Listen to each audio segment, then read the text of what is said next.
well. For those of you that don't know me, my name is Jess and I run a crochet small business called Hook a Duck. So this week we are doing the market debrief. So over the past few weeks I've had 4 Christmas markets because one of them got cancelled. So I've had 4 Christmas markets, so I'm gonna give you the rundown of each of them, let you know how they went, how much we made, and yeah, let's get straight into it. First of all, I just want to say I really enjoyed doing the Christmas markets. I'm really glad I managed to find so many last minute, and it's very exciting that I've made quite a lot of connections now. So like quite a lot of people have said to me, oh, I'll add you to like the mailing list for like the whole of next year, because a lot of these markets, they do like a spring market and then like a summer one and then like a fall one and then like a winter one. So there's gonna be quite a lot of markets hopefully coming up next year now, which is really good. And yeah, it was fun. Like the process of getting ready for it wasn't too difficult. It wasn't anywhere near as bad as the first one where I had to fully make the stock from scratch, so it was quite easy just sort of putting the Christmas hats on and doing the snowmen, which I really enjoyed. So yeah, I really enjoyed them, and it was fun to just like go to these Christmassy fairs, because that's the sort of thing that I would just like normally go to on a weekend anyway. So it was really fun to go to them and be like behind the scenes. We met some really lovely people, and yeah, it was just really great. And it was really cool to see all the other stall holders and all their different, you know, Christmassy bits that they were making and things that would make good Christmas presents for people. It was just really, really great. So the first market, I spoke about this a little bit in my last video, was the one that we did. It was in like a little village hall. And as I said, like there was so many people, like the footfall was just insane. Like people did not stop coming around the market. And it's because of how well it was promoted, I'm sure. Like the lady did like, she did like an advent countdown thing, so like each day she'd post a different stall and just really ramp up, you know, the advertising for it. And it was quite a small village, and I was like, I didn't even think this many people lived in this village, but we really enjoyed it. There was a Santa's grotto there, it was really cute. At that one, as I said before, I think we made over £130. A thing that's cropped up a lot through these markets, which I didn't see come to play in my fall one, but I have this time, because I remember for my fall autumnal market I made a lot of the leggy frogs because I'd heard that they sell very well at markets. However, I think we maybe sold one at the autumn one, and I was like, oh, okay, they're not, you know, they don't really sell that well. However, this time throughout these 4 markets we've sold all of the leggy frogs. So now I'm like, okay, for markets they are a hit. And I think what I might do, because as I said, it's difficult, found it difficult doing the chaining out, and then I didn't want to chain back in to make it too thick. So I think what I'm going to do is maybe just do a slightly bigger version of them, so then I can chain out and then chain back in, because the thing is with cutting it off at the end is sometimes they start to unravel, and that's a bit worrying when you sell them at a market and you're like, oh gosh, I hope it doesn't start to unravel. If I do it like that, I think they'll be much easier to do as well. And yeah, kids just absolutely loved them. There was one point where there was like this whole little group, I'm guessing all the kids were like in the same class, and they were all coming up and they all had their leggy frogs and they were all like sat in a circle like playing with them. So I'm sure the next day at school there would have been a ton of my crochet, so that's really cute. Leggy frogs were a hit. And then at the first market we sold, so I had one sloth and I was like, well, I'll just stick a Christmas hat on it, put it there. I did it for £10 and it literally sold straight away. So that was really good. I mean, usually I did my sloths for more like £20, because I mean, to justify the work that goes into it, like £20 is kind of needed. And the thing is, I'm doing it because I love doing it. So, you know, I've still made a profit anyway. That's the thing. You've got to do things like this and crafts like this because you love it. Like I was speaking, this was at the first market, there was a lady on the stall next to me and she was selling these like gorgeous boxes, and they had like a little Christmas scene like in the box. It was really pretty, and she was just like, yeah, like, you know, you never make the sort of money that you should, you know, that would justify like the materials, and then say if you did like minimum wage for the amount of hours that you put in, like there's no way people would buy it for like that expensive. Like I saw someone the other day on TikTok, they'd made like a cardigan, and obviously, you know, clothes take way longer than plushies. And she was like, yeah, if I, you know, actually did minimum wage for the hours that I've put in and obviously materials and stuff, it would have to be like between £400 and £500. And I was like, yeah, because they literally take weeks to make those like cardigans and stuff. So that's just insane. I mean, she'll probably end up selling it for what, like 50, 60 pounds? I mean, that feels expensive for a cardigan, doesn't it? But like, no way does that justify the amount of time. So, you know, that's why quite a lot of people, they end up maybe not so much selling their stuff and maybe go more onto patterns and things, which obviously makes a lot of sense. But, you know, for me, that's why I'm really glad from these markets I found like the key rings and say like the leggy frogs, that they definitely are the things that sold the most, and they're also the quickest to do. Definitely going forward, I'm going to keep doing a lot of the key rings, a lot of the little things, because also parents a lot of the time, they don't want to spend much more than like a £5, you know, give each kid a £5 to spend and that's it. So even if you have some things there that are bigger and more expensive, they might not necessarily want to spend more, even though they're obviously worth more money. I do think going forward though, I am definitely going to take, say like some of my bunnies, like I am going to take some bigger, more elaborate ones and have them for like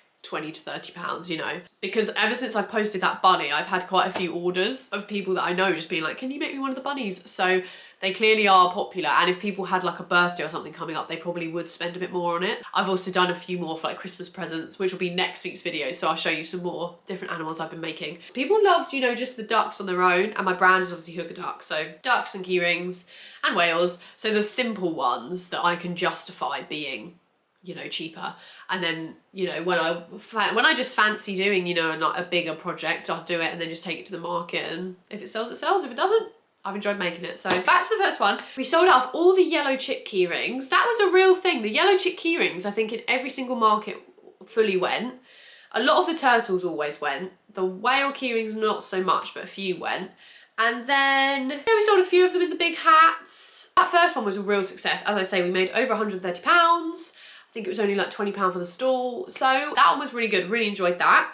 Then the second one was the one where it got called off because of the storm, which was a real shame. I think that one would have been really good because it was like in the daytime and there probably would have been lots of kids around, you know, to see the light switch on and stuff. So that was a real shame, but hopefully they'll do it again next year. And then the third one was the same one as where I did my autumn fair. So this one, it was good. It definitely didn't have as many footfall at all as the first one I did.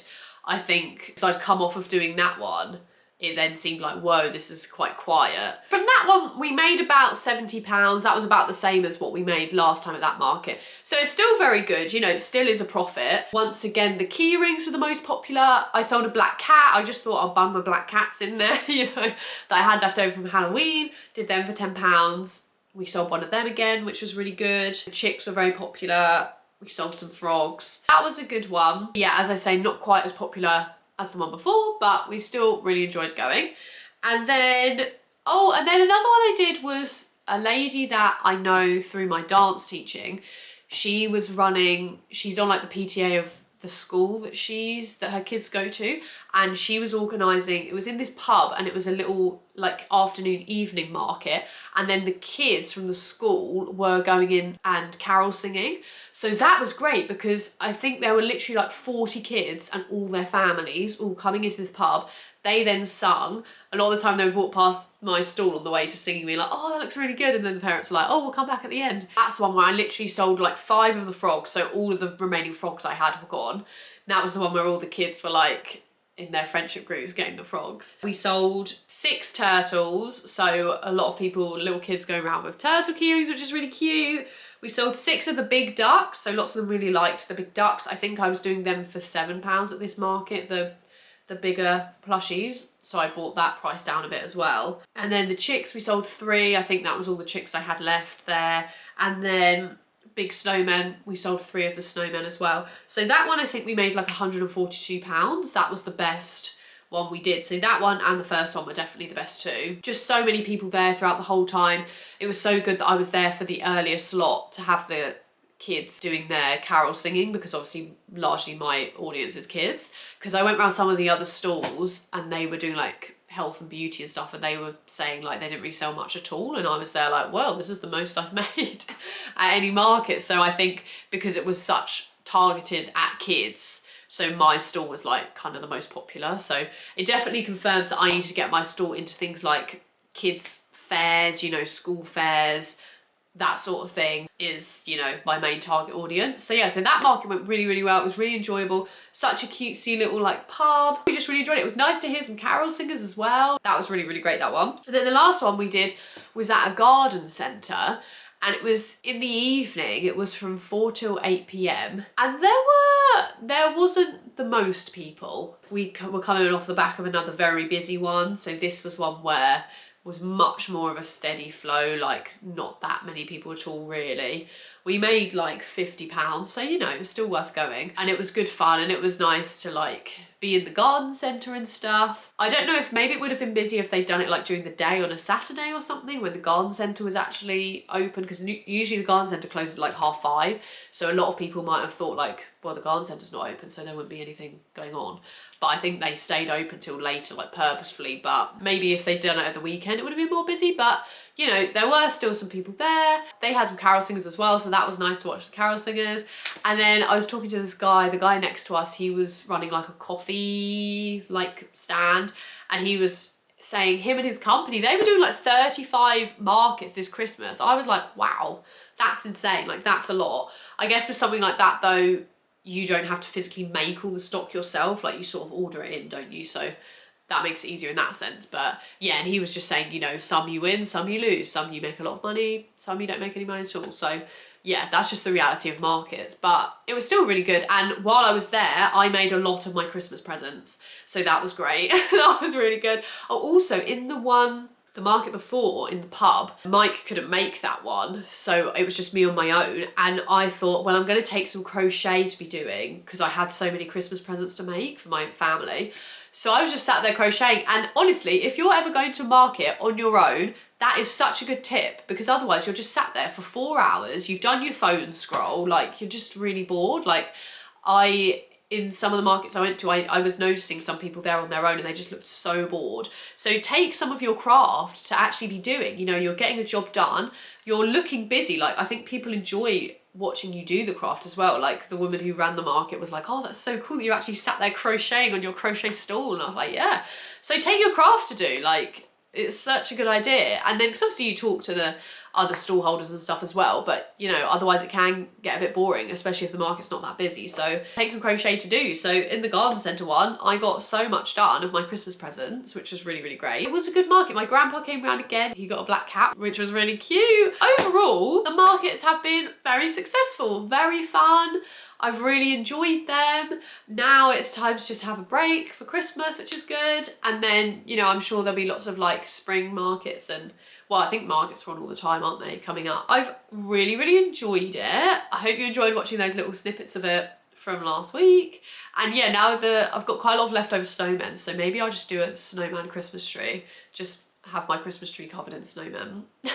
Thank you to everyone who let me attend their markets. I really loved it. If you are like a crafter and you're thinking about shouldn't I do a market, just sign yourself up for one. Go for it and do it. And because it forces you to get organised and get ready and get your stock ready, and then you'll be on the roll of markets, and they're really good fun. You know, they are a good way to make money, because sometimes when you just have an Etsy shop, it can just sit quite still for a while, you know. So having a market is a really good way to get your stuff out there, give your business card out, and get your work known about. Also, funny observation as well, it was only on the last market at the garden centre one, I had 3 different people coming up to me and saying, where's the hooker duck? You know, like a hooker duck at a fairground. And I was like, oh, that's the name of the business.